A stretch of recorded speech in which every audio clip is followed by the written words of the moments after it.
এখন আপনার জেন স্টিলো Maruti Suzuki asking কি মান? এখন আস্কিং আছে আপনার 1,40,000 টাকা।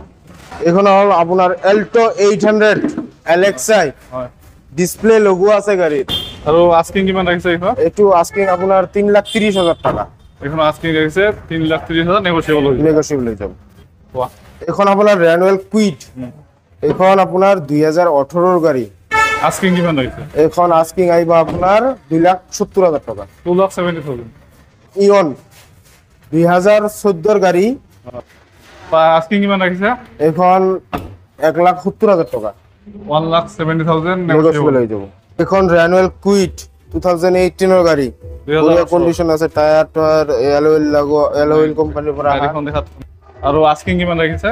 এইখন আপোনাৰ মোটামুটি এনেকুৱা ধৰি ৰাখক 2,70,000 মান।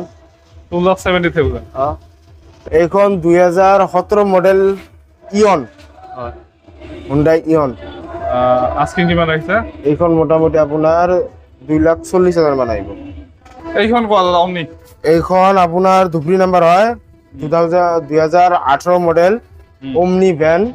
এইখন আস্কিং আছে আপোনাৰ 2,80,000 টাকা। এইটো আপোনাৰ 2017 মডেল K10 VXI, আস্কিং কিমান ৰাখিছে? Asking 3,10,000 3,10,000 negotiable. একদম নেগোশিয়েবল।